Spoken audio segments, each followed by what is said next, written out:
The great alien station floated above a dying planet, high in the cold silence of space. Its silver walls stretched for miles, glowing with strange lights. Inside, the grand hall was filled with alien leaders from many worlds. Some had horns. Some had glowing eyes. Some had no face at all. But they all had power.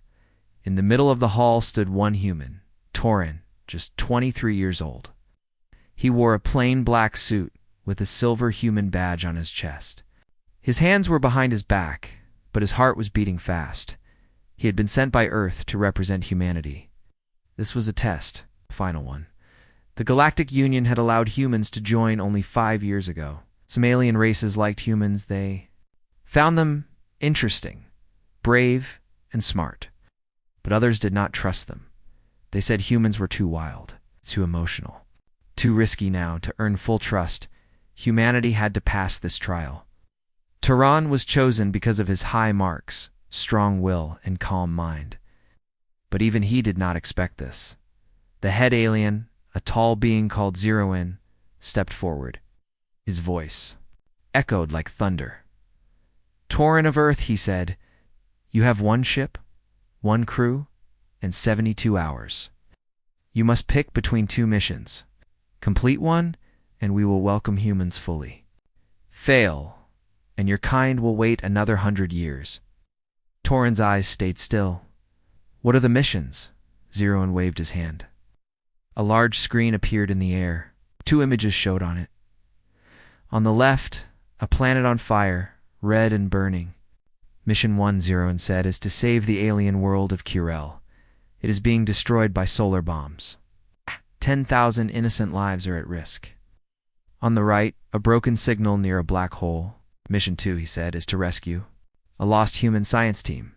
Their last signal came from deep space near Sector 91X. Then the screen vanished. Zeroin looked down at the human. "You may choose only one. The other will be lost forever." The hall fell silent. Torin looked at the 2 missions again. His mind, one side, 10,000 alien lives. The other, a small team of humans lost in danger. His chest felt heavy. His breath slow. He knew what they were doing. This was not just a test of skill. It was a test of heart. If he picked the aliens, they would say, "See? He left his own kind." If he picked the humans, they'd say, "See? He only cares about his species." It was a trap. Torin raised his eyes. "I choose both." The hall exploded with laughter. Pitched alien chuckles, deep belly roars, and strange buzzing filled the room. Some aliens shook their heads. Others smirked. Zeroin did not smile. "That is not allowed." "I choose both," Torin said again, calm but firm. Zeroin's eyes narrowed. "Do you understand what you are saying? You only have one ship, one crew. No one has ever completed 2 missions. Under our time limit?" "Then I will be the first," Torin said. A short alien with blue feathers hissed. "Arrogance. That is why humans are dangerous." But an old, slow-moving creature in the corner spoke gently. "Or maybe he is simply brave." Zeroin raised his hand. The hall went quiet again. "Very well," he said. "You have 72 hours. The ship Bright Star will be yours. You may take 1 crew member, 1 AI assistant. That is all." Torin bowed his head. "Thank you." Zeroin looked at him one last time. "You walk a dangerous road, human. If you fail, your people may not get another chance." Torin turned without fear. "I know. That's why I won't fail." Outside the grand hall, Torin walked down a glass hallway. Stars shone all around him. His thoughts raced. He reached the docking bay. There, a young woman waited beside a small silver ship. She wore a tech suit and a worried face. "Torin," she said, "are you serious? You told them you'd do both?" Her name was Mira. She was the best engineer from Earth's fleet. Smart, careful, and always prepared. "I'm serious," Torin said. "I'll need your help." Mira shook her head. "This is insane." "You know that, right?" "Yes," he said. "But sometimes the right choice is also the hardest one." The ship door opened. A voice greeted them. Welcome aboard, future failures. I am Grin, your sarcastic but loyal ship A. Mira rolled her eyes. Great. They gave us the broken AI. Grin laughed. I'm not broken, just honest. Torin smiled a little. We don't have time for jokes. We have work to do. They entered the ship. It was small, but fast. Sighed. Screens glowed and lights blinked. Torin stood at the center. We have 2 missions. 1 burning planet. 1 lost team near a black hole. We'll split our time. Use every second, and we'll do the impossible. Grin beeped. You do know what impossible means, right? Torin nodded. It means it hasn't been done. Yet. Mira looked at him. Are you sure about this? He met her eyes. But if I pick one and fail, I lose the other. But if I try both, there's a chance. Even a small one. And that's enough for me. Mira sighed, then smiled. All right, Captain, let's chase the impossible. Grin added. Please note, your chances of success are below 3%. But hey, humans love drama. The engines roared. The bright star lifted from the bay and shot into the stars. Torin sat in the captain's chair, eyes forward, fire in his heart. He had made his choice. He would save both, no matter what. The ship Bright Star moved fast through deep space. Stars flew past the windows like glowing dust. Inside, Torin stood at the front screen. Eyes locked on the 2 targets marked in red. On one side, Planet Kirill, burning in flames, with 10,000 lives in danger. On the other, Sector 91X, near a black hole where the lost human science team had sent their last signal. Behind him, Mira sat at the main controls, typing quickly. The fire is spreading across Kirill. The temperature is rising every hour, she said. The planet has only 20 hours before it becomes a fireball. The black hole. Torin asked. She sighed. We have a weak signal. Die weak. If we don't reach it soon, we may lose it forever. Torin closed his eyes. He had less than 72 hours to save both. One wrong move and one side would be lost. Just then, the ship's AI Grin spoke. Good morning, Captain. Just reminding you, your chances of saving. Both targets are still very bad. Shall I prepare failure music? No, Torin said calmly. Prepare a double mission path. Grin paused. You mean, we're really doing this? We are, Torin replied. I want to split our effort. Half of your core stays with us. The other half flies ahead to the black hole. We'll go to Kirill first. Mira turned. Wait, you want to divide the AI into 2 ships? Torin nodded. Yes. We upload Grin's second core into one of the small drones. It can't carry people, but it can reach the signal faster. Grin will search while we handle the fire planet. Grin beeped. So I get to be in 2 places at once? I like it. But what if my drone gets pulled into the black hole? Torin walked to the drone bay. Then we rescue you too. In the lower deck, they prepared the drone. It was small, fast, and silent. Myra worked quickly, inserting a small crystal drive. Grin's second voice came online through a speaker. Ah, fresh body. No legs, no hands, but lots of style. Mira smirked. Ash, just don't crash. Grin's drone flew out and zipped into the black void. Torin turned to Mira. Now we head to Kirill.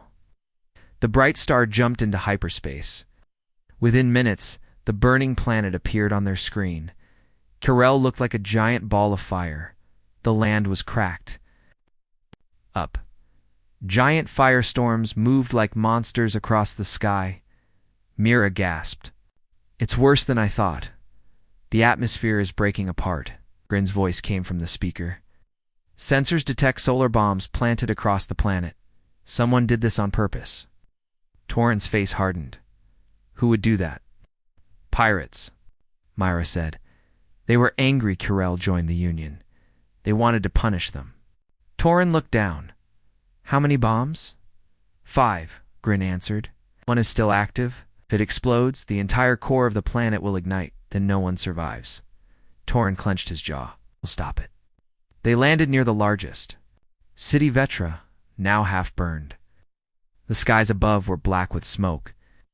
Alien families ran for shelter, some injured, some carrying babies. The heat was so strong, their ship's metal began to warp.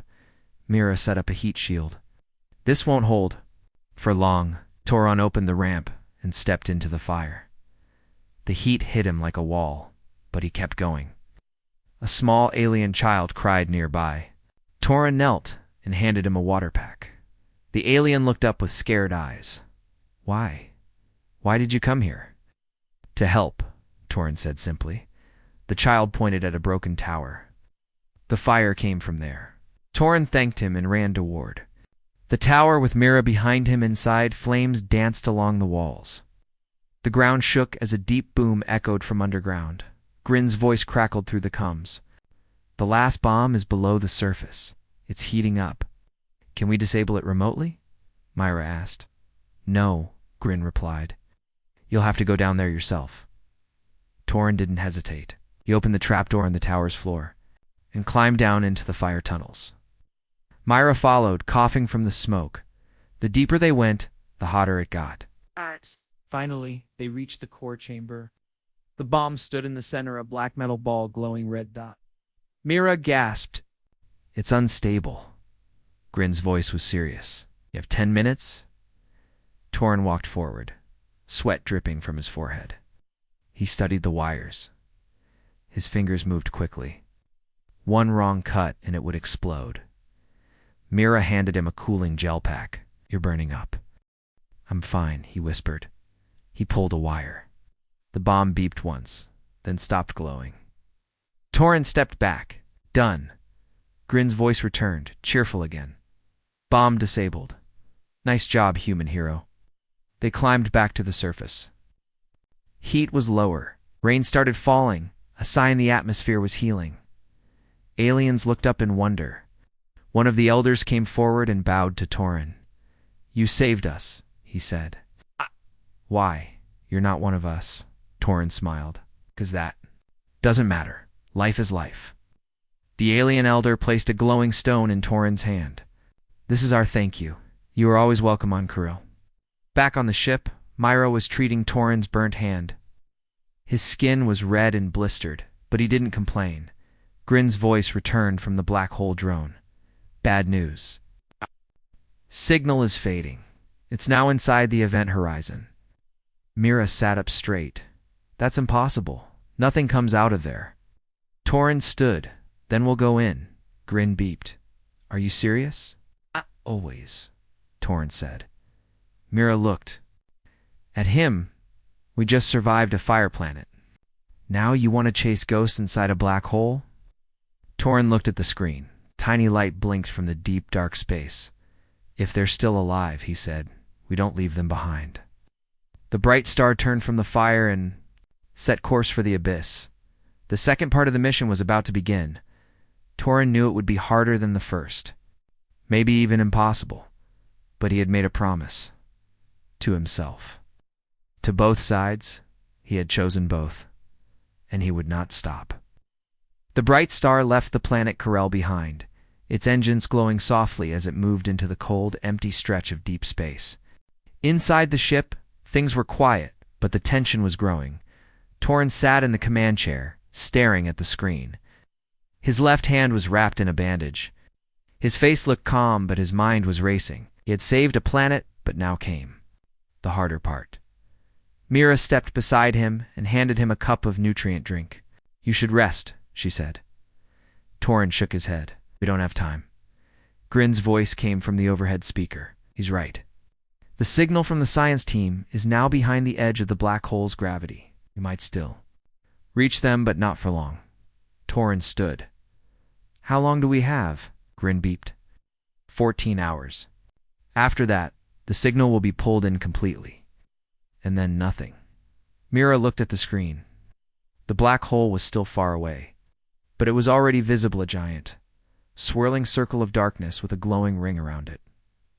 Can we survive going that close? She asked.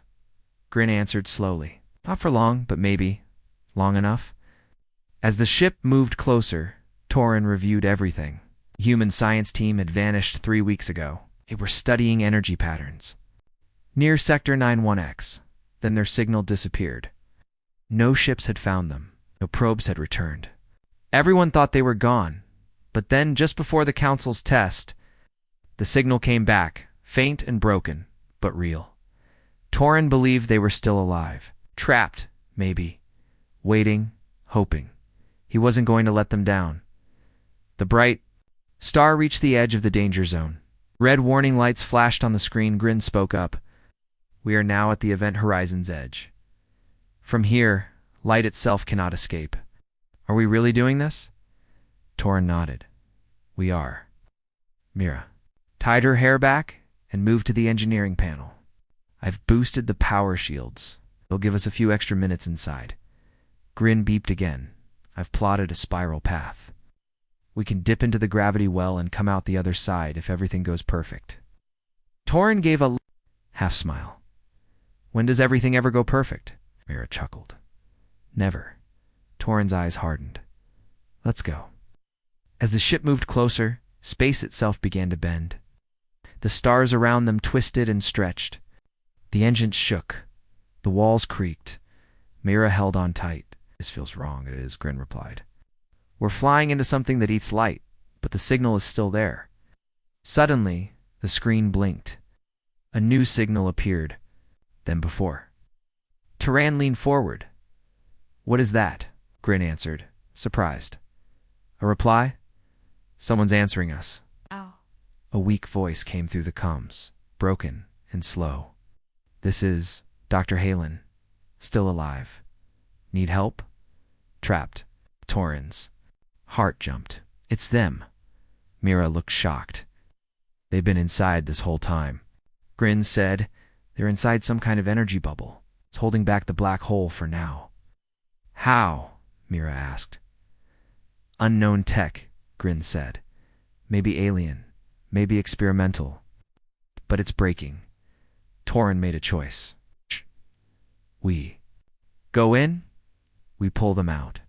The ship dived deeper. The stars disappeared. The light around them twisted like a storm. The black hole's pull grew stronger. Time felt slower. Every second felt heavy. Torin gripped the controls. Grin, guide us to the signal. Almost there, Grin replied. We have 6 minutes before the bubble collapses. And they saw it. A broken human science vessel floated inside the swirling dark. Its lights were flickering. Glowing. Energy fields surrounded it, shaking with each second.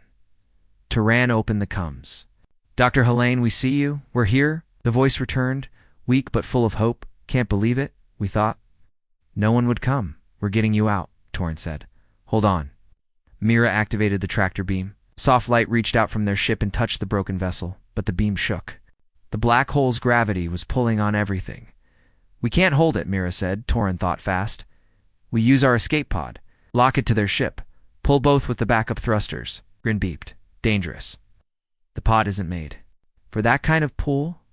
Torin ran to the pod bay. We'll have to do. He climbed into the pod and flew out.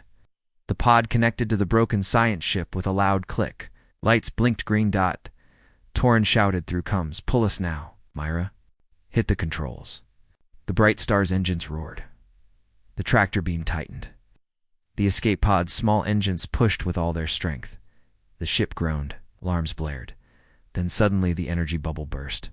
Everything shook. Tractor beam snapped, but the escape pod's engines kept firing. 1 more second. 2 more. And then the pod broke free of the black hole's pull, carrying the science ship behind it. The bright star pulled them both in. Inside the ship, the rescued crew were weak and tired, but alive.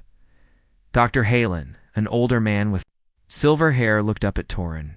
You saved us, he said. Didn't think anyone would try. Torin smiled. Don't leave people behind.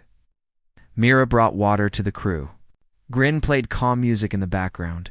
Dr. Halen looked around. You saved Kirel too, didn't you? We heard the news. What? Torin nodded. Yes, I chose both. Halen laughed softly. What? That's what makes humans different. As the ship flew away from the black hole, the stars slowly returned to view. The danger was behind them, but the journey had changed them. Torin sat in silence. Watching space stretch out ahead, Mira joined him. "You really did it," she said. "We did it," he replied. Grin added, "And let's not forget me. The brave AI with excellent timing." They all laughed. But deep inside, Turan knew the real test was not over. They still had to return to the Alien Council. They still had to prove that. What they did mattered, but for now, they had done the impossible. And that was enough. The black hole grew smaller behind them as the bright star flew away at top speed. The stars returned to the windows. The danger was behind, but the feeling inside the ship was still heavy. No one spoke for a while. Everyone was tired, but alive. Torin sat in the command seat. His eyes were focused, but his hands trembled a little. He had just pulled 6 people out from the edge of a black hole. The memory of the dark, twisting space still played in his mind. Mira walked over and placed a hand on his shoulder. "They're resting now," she said softly. "Dr. Halen and his team are safe. Some are weak, but they'll recover." Torin nodded. "Good." Grin's voice came from the speakers. "Congratulations, Captain. You've done what most species call impossible. Saved a burning world. Pulled a ship from a black hole. You should now sit down, relax, and eat a cookie." Torin smiled slightly, but said nothing. Mira sat beside him. "Oh, you don't look happy." Torin looked at the screen, "'Cause we're not done yet." Back in the medical room, Dr. Halen sat on a soft bench, holding a warm drink in his shaking hands. His silver hair was messy. Suit was torn, but his eyes were bright with life. Mira entered and sat across from him. "You were in that bubble for 3 weeks?" she asked.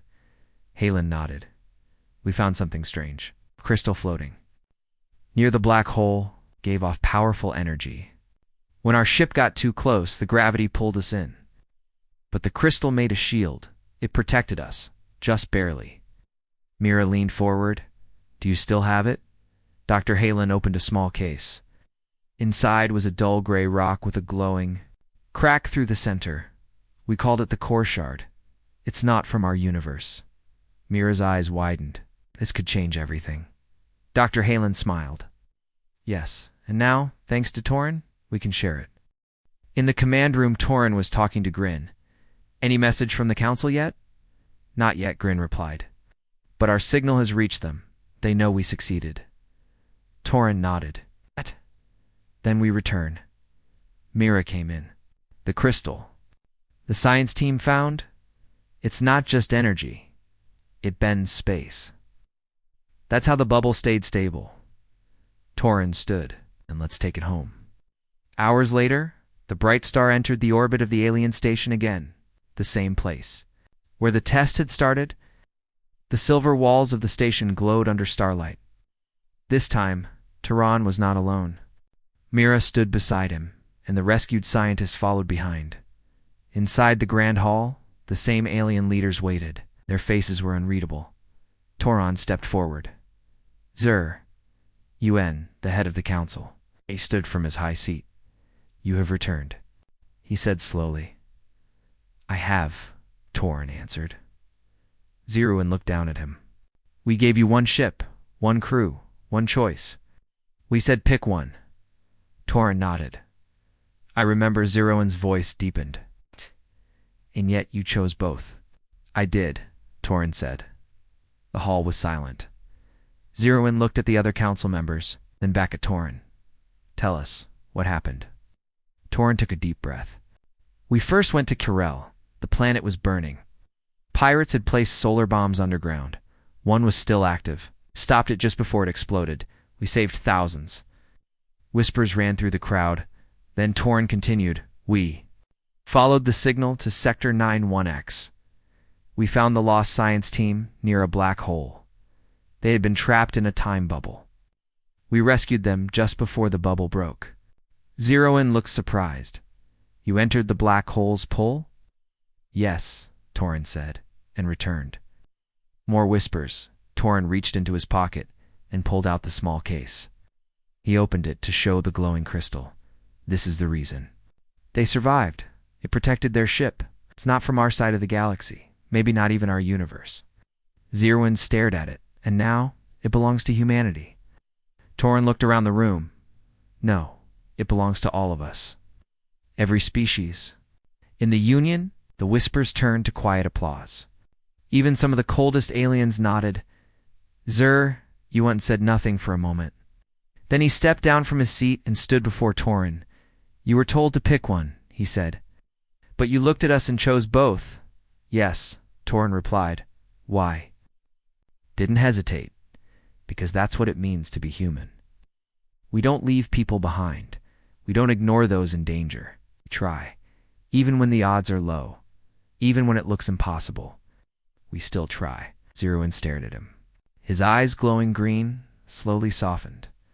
Then he turned to the others and raised his hand. The test is over. Silence filled the room.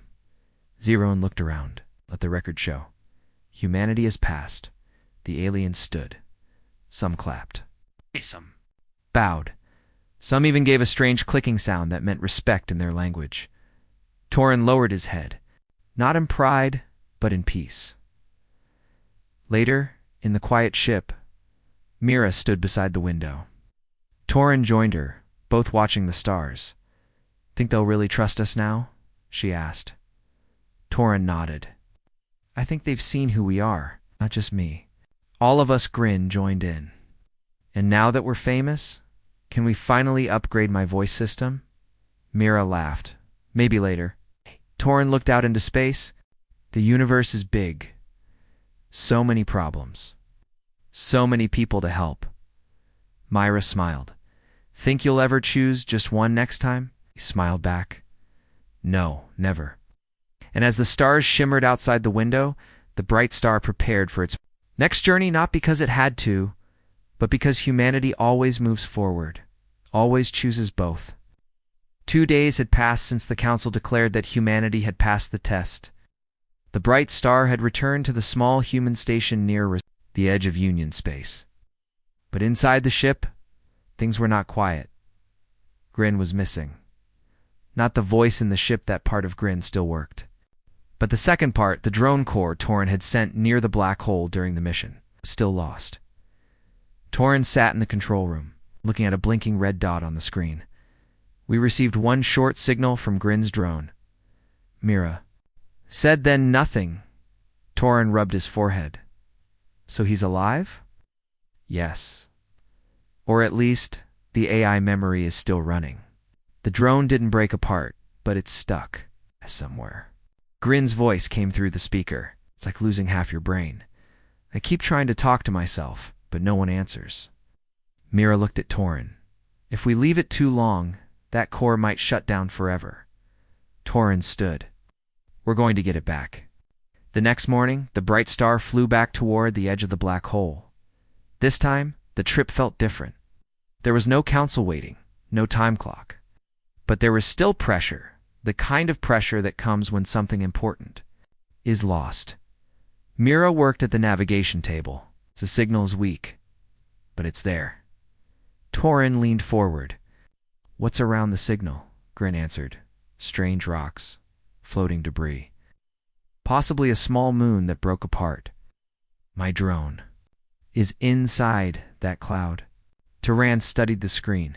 Any danger? Grin replied with a pause. Unclear. But my sensors picked up movement.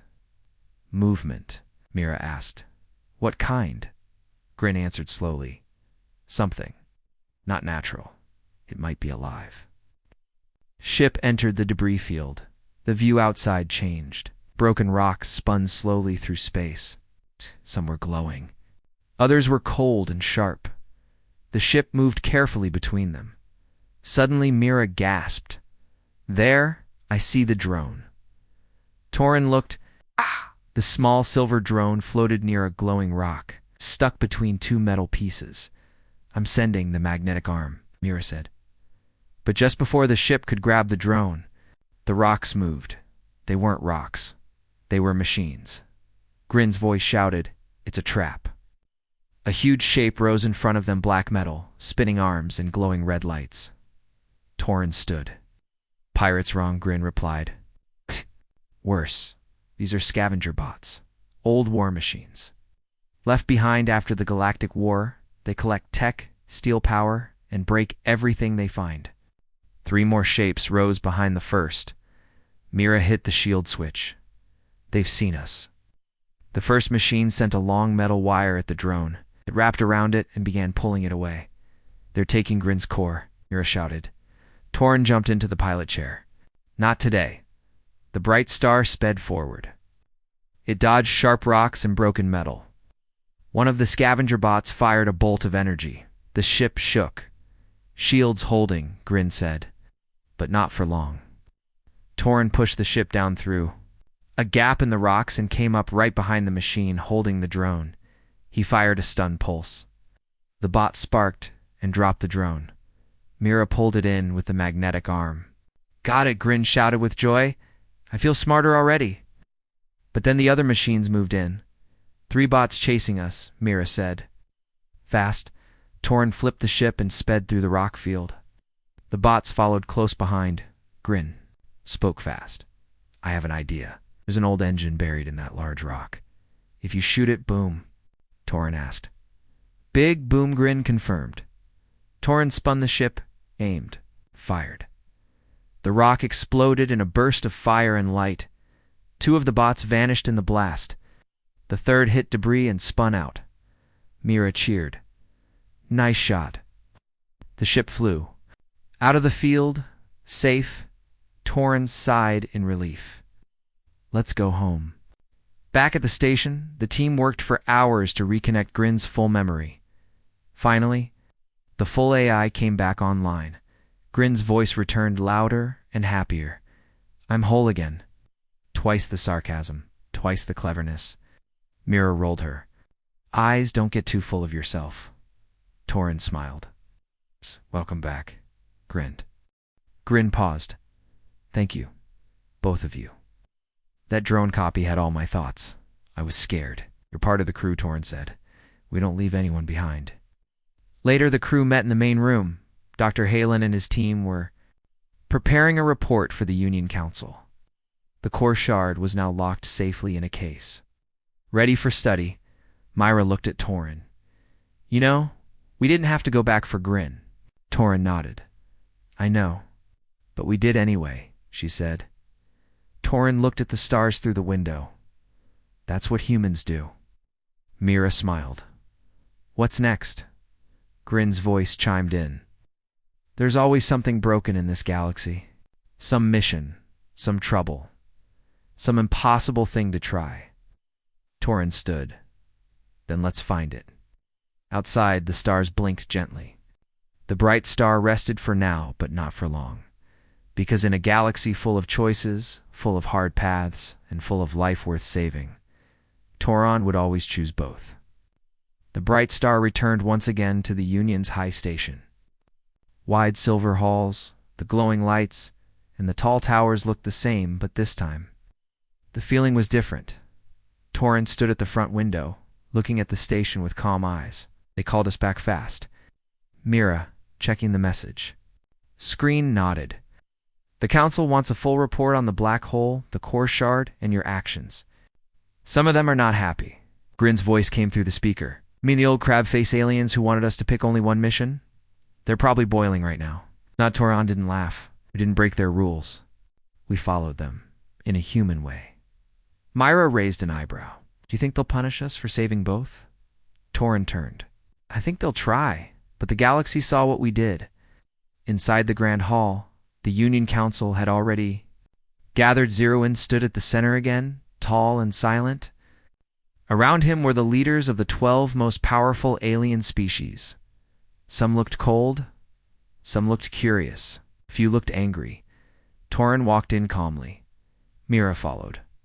Behind them, Dr. Halen carried the crystal shard in its protective case. Zeroin raised a hand. Captain Torin, you stand again before the council. I do, Torin replied. You were tested, Zeroin said. We're told to pick one of 2 paths. Instead, you chose both. And now, your choice has brought questions to this council. One of the council members, a spiky red alien named Kozar, stood. His voice was sharp. Humans think they can change the rules. This test was clear. 1 mission, not 2. choosing both breaks. The purpose. Mira stepped forward. But both missions were successful. Kirel is saved. The science team is alive. Kozar growled. Success is not the question. Discipline is. Another alien, Arena, a wise leader from the water worlds, spoke softly. But perhaps discipline is not the only thing that matters. The human captain showed something greater: courage, sacrifice, hope. Kozar turned toward her. Emotion. Always emotion. It makes them dangerous. Zeroin raised his hand again. Let us hear from the human himself, Torin. Tell us why. Did you do it? Torin stepped forward. His voice was clear. I was given a choice. Save one, lose the other. But both needed help. Both were worth saving. I could not choose between them. I chose to try. I chose both because I believed we could do more than just follow limits. I believed we could do the right thing. Some aliens nodded. Others stayed still. Torin continued. I didn't come here to impress anyone. I didn't come here to break your rules. I came to show what humanity is. Kozar scoffed. You risked 2 missions. What if both had failed? Torin looked straight at him. Then I would have failed trying to do the right thing. I would rather try and fail than walk away from people who needed me. Long silence. Filled the hall. Then Zeroin turned to Dr. Halen. And what of this crystal you found? Dr. Halen stepped forward, opened the case, and showed the glowing core shard. The blue light from the crystal filled the room. This was found near the black hole, he said.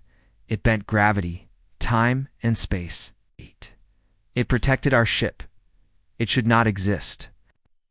Gasps came from the council. Dr. Halen continued. Thanks to Torin's rescue, we brought it back. With study, this shard could lead to new energy, faster ships, safer travel. Rena asked, will humans keep it for themselves? Torin answered, without waiting, no. It belongs to the Union. All of us. That surprised even the harsh ones. Kozar said nothing. Zeroin stepped forward. Council members, you have seen the truth. A man who chose both. A mission that brought back hope. A discovery that may change the future. He turned to the group. Let us vote. Lights blinked across the tall council wall. Each leader placed a hand on a stone, one by one. Lights turned green for approval or red for rejection. Torin watched. Without blinking, first light green, second dash green dot, third dash green dot, fourth dash red dot. Myra held her breath. Fifth dash green dot, sixth dash green dot, seventh dash green dot, eighth dash green dot, 10th dash green dot, 10th dash green dot, 11th dash green dot, 12th. Paused for a long moment and turned green. Zeroin raised both hands. The vote is complete. 11-2. Humanity is now a full and trusted member of the Galactic Union. Cheers broke out in the room. Even some alien guards clapped. Mira smiled wide. Torin bowed his head. Grin's voice buzzed in their earpiece. So, we passed. Does this mean I get access to the fancy Union data now? Torin whispered back, let's ask later. Yes. Zeroin stepped closer to Torin. You chose both, and you succeeded. You reminded us all of something we had forgotten, Torin said quietly. What's that? Zeroin smiled. Why the Union was formed in the first place. After the meeting, as Turan, Mira, and the crew walked through the long station halls, Capulians of many shapes and sizes bowed or waved. Some even whispered his name with respect. They passed a wall where Union heroes were remembered. A new place had been added. A silver plaque read, Captain Torin of Earth. He was told to choose one. He chose both. He brought hope where there was none. That night on the ship, Mira sat beside Torin at the observation window.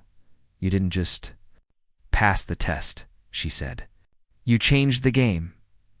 Torin looked at the stars. We didn't do it to be heroes. No, Mira said, but that's why it mattered. Grin chimed in. Ready for your next impossible mission? Torin leaned back in his chair. Always. Outside. The galaxy waited, and Torin was ready, not to follow, but to lead. The stars above Union Station glowed brighter than ever. Ships from many species came and went long. Thin cruisers from the water worlds, large cube-shaped ships from the mountain, planets, and small glowing crafts from energy-based life forms. But in the center of them all, one ship stood out now, the Bright Star. It had become more than just a human vessel. It had become a symbol. Inside the ship, Torin stood quietly in the command room. The council vote was over. The mission was complete.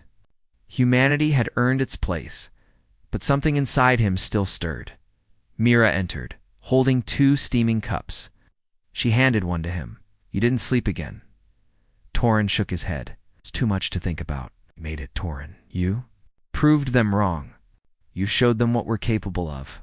"I know," he said. "But it's not just about proving something anymore." She tilted her head. "Then what is it about now?" Torin looked out the window at the stars. "It's about what comes next." Later that morning, a message came through the comms system. Grin's voice read it aloud from Zerun. "Captain Torin is requested at the High Chamber for a special announcement. Bring your full crew." Mira raised an eyebrow. "Another speech?" Torin sighed. "Let's see what they want." Back in the Grand Hall, all 12 council leaders stood waiting. This time the room wasn't filled with arguments or doubts. It was filled with respect. Zerun stepped forward.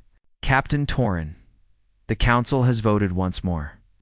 But this time, not about your past actions, about your future." Torin frowned slightly. "What do you mean, Kozer?" Once one of his strongest critics stood up now. His voice was calm. "Every Union species has its own protectors, its own peacekeepers. You have proven that humans are ready not just to join the Union, but to help lead it." Arena, the wise Waterworld leader, smiled warmly. "We offer you command of a new mission, Union Pathfinder Fleet. It will travel far into the unexplored zones. It will carry aid, solve conflicts, and face dangers we can't predict." Zerun added, "It will need a captain, someone who thinks beyond limits, someone who chooses both." Torin stood still. The entire hall looked at him. He didn't speak right away. Then finally he said, "I accept." Applause broke out across the room. Not wild cheering, but the kind of deep, respectful clapping that meant something important had happened. Back on the Bright Star, Mira leaned back in her chair. "So, a whole fleet now," Torin smiled. "Looks like it." Grin beeped with excitement. "Can I name the fleet, please? Something cool like Starlight Wolves or Photon Raiders?" Mira laughed. "No, Grin. Let the captain name it." Torin looked at the blank screen in front of him. He thought of the people on Corel, the scientists near the black hole, the drone corps he had refused to abandon, the council, Myra. Grin thought of all the moments when he could have given up and didn't. He typed one line. "Fleet name, Unity's Edge." The next few weeks were full of change. 3 more ships joined the Bright Star, one from Earth, one from the peaceful river worlds, and one from the desert colonies. Each ship brought their own crew, skills, and styles. Mira was made first officer of the entire fleet. Dr. Halen stayed aboard as chief scientist. Grin was installed across all ships. With full control and backup sarcasm programs, the goal was clear. Bring peace, explore unknown sectors, and respond to any distress calls that others ignored. Torin had a new mission, but deep down was still the same man, the man who chose both. One evening, as the fleet prepared for launch, Torin sat alone on the Bright Star Bridge. He opened an old message from Earth. It was from his sister. "I watched the council's speech. You look so serious. But I know you. You're still the same boy who tried to save both cats in the flood, even when people told you to pick one. I'm proud of you. Stay safe." He smiled. Then Mira walked in. "We're ready," she said. "Course plotted for Sector 113 Beta. Reports of strange signals from a forgotten planet." Torin stood. "Let's go." The fleet rose together like birds in formation. Their engines glowed blue and gold. As they entered hyperspace, the stars around them stretched and twisted into light. This was the beginning of something new. Not a test, not a race to prove worth, but a promise to protect, and to try to never walk away from those who need help. Months past, the Unity's Edge fleet became famous across Union space. They ended a civil war on a gas planet without firing a shot.